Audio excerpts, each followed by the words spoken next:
નમસ્કાર, ફરી હું સ્વાગત કરું છું આપની મારી ચેનલમાં. અને સૌ પહેલાં હું આપનો ખૂબ ખૂબ આભાર માનવા માગું છું કે તમે મારા આના પહેલાંના જે અપલોડ કરેલા વિડીયો છે તેને 2-3 દિવસમાં જ ખૂબ સારો પ્રતિસાદ મળ્યો છે, ખૂબ સારી કમેન્ટ, ખૂબ સારી લાઇક અને તેના વ્યૂ પણ ખૂબ સારા મળ્યા છે. તો આ જ રીતે તમારો પ્રેમ આપતા રહેશો, લાઇક અને સબસ્ક્રાઈબ કરતા રહેશો.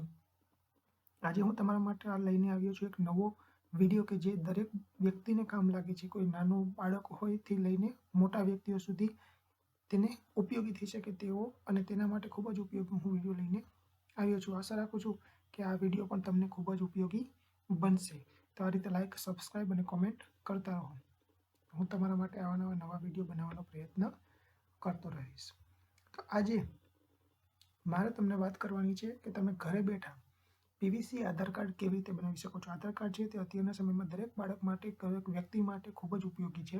તે નાનું બાળક હોય કે મોટું હોય, કોઈ પણ સરકારી યોજનાનો લાભ લેવો હોય કે શાળા માટે હોય કે કોઈ પણ જગ્યાએ હોય, તો આધાર કાર્ડની દરેક વ્યક્તિને જરૂર પડે છે. અને તમારા પાસે આધાર કાર્ડ હશે પણ ખરા, અથવા તો કોઈને ખોવાઈ ગયું હોય તો તમે ઘરે બેઠા ફક્ત 50 રૂપિયામાં તમે હું જે તમને સ્ટેપ બતાવું છું તે સ્ટેપને ફોલો કરી અને તમારે ક્યાંય પણ જવાની જરૂર રહેશે નહીં. બરાબર, તમે ઘરે બેઠા તમારું આધાર કાર્ડ સરળતાથી મંગાવી શકો છો. તમારો મોબાઈલ નંબર એમાં લિંક હોય તો પણ ભલે અને ન હોય તો પણ ભલે, તમે ઘરે બેઠા 50 રૂપિયામાં આધાર કાર્ડ મંગાવી શકો છો.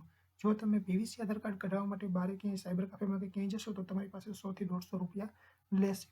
બરાબર, તમારી પાસે ડબલ અથવા 3 ગણો ચાર્જ લેશે. પણ અહીં હું તમને સરળ સ્ટેપ દ્વારા છે તે ઘરે બેઠા આધાર કાર્ડ કઈ રીતે, પીવીસી આધાર કાર્ડ કઈ રીતે મેળવવું એ હું તમને સ્ટેપ બાય સ્ટેપ જણાવીશ. પીવીસી આધાર કાર્ડ છે તે હાઈ ક્વોલિટી પીવીસી આધાર કાર્ડ છે તે એટીએમ કાર્ડ જેવું આવે છે કે જે તમે પાકીટમાં પણ રાખી શકો છો અને તેને સાચવવામાં સરળ રહે છે. અથવા તો જો તમારે આધાર કાર્ડ ખોવાઈ ગયેલું હોય તો પણ તમે આધાર કાર્ડ કોઈ પણ પ્રકારની અડચણ વગર મેળવી શકશો. તો હવે હું તમને જણાવું કે આના માટે તમારે કઈ કઈ વસ્તુની જરૂર પડશે. તો સૌપ્રથમ તમારે પીવીસી આધાર કાર્ડ મંગાવવા માટે 3 બાબતો જરૂરી છે. એક તો તમારી પાસે આધાર કાર્ડ નંબર હોવો જોઈએ. આધાર કાર્ડ નહીં હોય તો ચાલશે, આધાર કાર્ડ નંબર હોવો જોઈએ. બીજું, એટીએમ કાર્ડ હોવું જોઈએ. પેમેન્ટ માટે 50 રૂપિયા છે તે તમે ડાયરેક્ટ ઘરે બેઠા પેમેન્ટ કરી શકશો. અને ત્રીજું છે મોબાઈલ. જો મોબાઈલ નંબર તમારો રજિસ્ટર હોય તો પણ ભલે અને ન હોય તો પણ તમારે કોઈ પણ પ્રકારની ચિંતા કરવાની જરૂર નથી. તમારો આધાર કાર્ડ નંબર છે તેમાં મોબાઈલ નંબર રજિસ્ટર ન હોય તો પણ તમે પીવીસી આધાર કાર્ડ મેળવી શકશો. બરોબર છે. આટલી વસ્તુ છે તે તમારી પાસે 3 વસ્તુ તમારી સાથે રાખવાની રહેશે. હવે આ 3 વસ્તુ તમારી પાસે હોય ત્યારબાદ તમારે શું કરવાનું છે કે તમારે તમારો મોબાઈલ હોય તો મોબાઈલમાં પણ તમે આ પ્રોસેસ કરી શકો છો અને લેપટોપ કે કોમ્પ્યુટર હોય તો તેમાં પણ તમે આ પ્રોસેસ કરી શકો છો. તમારે ગૂગલ ક્રોમમાં જવાનું છે અને ગૂગલમાં સર્ચ મારવાનું છે UIDAI, જે આધાર કાર્ડની ઓફિશિયલ વેબસાઇટ છે. તેમાં તમારે કોઈ પણ પ્રકારની ચિંતા કરવાની જરૂર નથી. તે ગવર્મેન્ટની ઓફિશિયલ વેબસાઇટ છે. તેમાં જઈને જ તમારે પીવીસી આધાર કાર્ડ માટેની પ્રોસેસ કરવાની છે.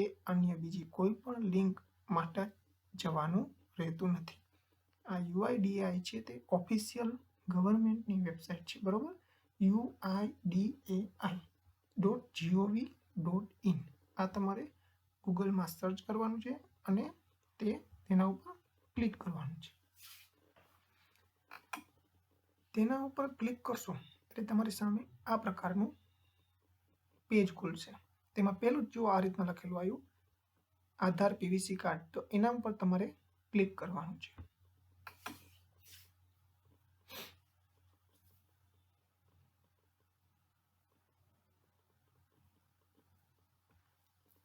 આધાર પીવીસીનું જે ઉપર બેનર લખેલું આવે છે તેના ઉપર તમારે ક્લિક કરવાનું રહેશે.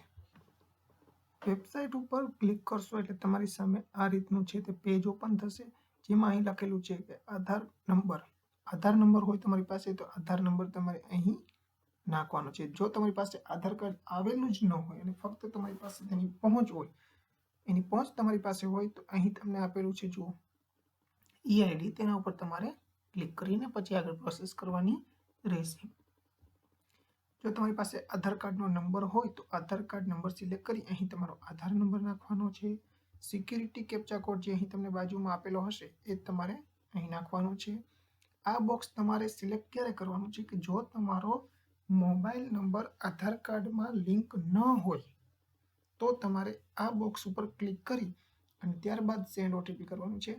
જો તમારો મોબાઈલ નંબર આધાર કાર્ડ સાથે લિંક હોય તો તમારે આ બોક્સમાં ચેક કરવાનું નથી. જો તમારો મોબાઈલ નંબર આધાર કાર્ડમાં લિંક ન હોય એટલે કે રજિસ્ટર ન હોય તો જ તમારે અહીં ક્લિક કરી અને સેન્ડ ઓટીપી ઉપર ક્લિક કરવાનું રહેશે. સેન્ડ ઓટીપી ઉપર ક્લિક કરશો એટલે તમે જે મોબાઈલ નંબર તેમાં એન્ટર કરેલો છે એ મોબાઈલ નંબર ઉપર મેસેજ આવશે. વન ટાઈમ પાસવર્ડ જેને ઓટીપી કહેવામાં આવે છે તે 6 આંકડાનો અથવા 8 આંકડાનો હોઈ શકે છે. એ નંબર આવે બરોબર, એ નંબર તમારે અહીં દાખલ કરો. જો આ રીતના બતાવેલું છે એ રીતના તમારે મેસેજ આવશે. આધાર લખેલો બરોબર, ઓટીપી ફોર આધાર. અહીં તો લખેલો છે 6 આંકડાનો અથવા 8 આંકડાનો નંબર આવી શકે છે. એ નંબર તમારે અહીં જે લખેલું છે એન્ટર ઓટીપી, અહીં તમારે એ નંબર છે તે મોબાઈલમાં જે આવેલો છે મેસેજ જે 6 આંકડાનો અથવા 8 આંકડાનો નંબર છે એ અહીં તમારે દાખલ કરવાનો છે. ઓટીપી છે તે 6 આંકડાનો જ હશે બરોબર. તે અહીં દાખલ કરી અહીં છે કન્ફર્મેશન ઉપર તમારે ક્લિક કરી અને ત્યારબાદ તમારે સબમિટ ઉપર ક્લિક કરવાનું છે.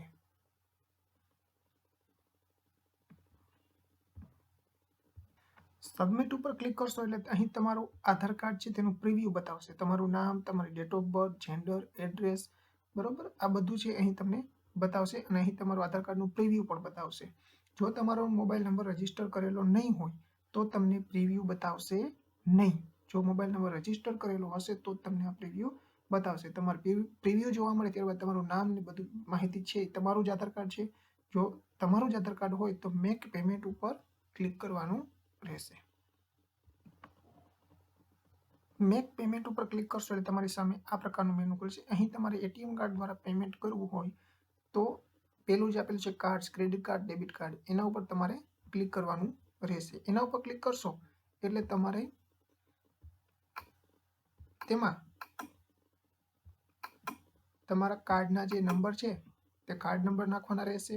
એક્સપાયરી ડેટ જે લખેલી હોય એનો ફક્ત મહિનો અને સાલ છે તે 2 જ આંકડામાં નાખવાની રહેશે બરોબર. એ તમારા કાર્ડ ઉપર લખેલું છે. સીવીવી નંબર જે કાર્ડની પાછળની સાઈડ લખેલા હોય છે સફેદ પટ્ટીમાં 3 આંકડાનો, તે સીવીવી નંબર અહીં નાખવાનો છે અને કાર્ડ ઉપર જે નામ લખેલું હોય તે અહીં નામ તમારે નાખી અને પ્રોસેસ ઉપર ક્લિક કરવાનું રહેશે. આ એક્ઝામ્પલ પ્રમાણે બતાવેલ છે માહિતી, એ રીતે તમારે માહિતી આવશે. પેમેન્ટ ઉપર ક્લિક કરશો એટલે ફરી તમારા મોબાઈલ ઉપર બેંકનો ઓટીપી આવશે કે જે 50 રૂપિયાના પેમેન્ટ માટેનો છે. એ ઓટીપીના જે આંકડા આવે તે આંકડા તમારે અહીં નાખી અને મેક પેમેન્ટ ઉપર ક્લિક કરવાનું રહેશે. પેમેન્ટ ઉપર ક્લિક થઈ જશે, તમારું પેમેન્ટ 50 રૂપિયાનું થઈ જશે એટલે તમારે આ રીતનો છે તમારી સામે મેસેજ આવી જશે કે ટ્રાન્ઝેક્શન સક્સેસફુલ અને તમે અહીં તમારી રિસીપ્ટ પણ ડાઉનલોડ કરી શકશો. જો અહીં લખેલું છે ડાઉનલોડ અનલોજમેન્ટ સ્લીપ બરોબર, એ સ્લીપ દ્વારા તમે તમારી રિસીપ્ટ છે તેને ડાઉનલોડ કરી શકશો. આ પ્રકારની સ્લીપ છે તે તમારે ડાઉનલોડ થઈ જશે જેમાં તમારી તમામ માહિતી આપેલી હશે. જે તમે 50 રૂપિયાનું પેમેન્ટ કરેલું છે તેની આ સ્લીપ છે.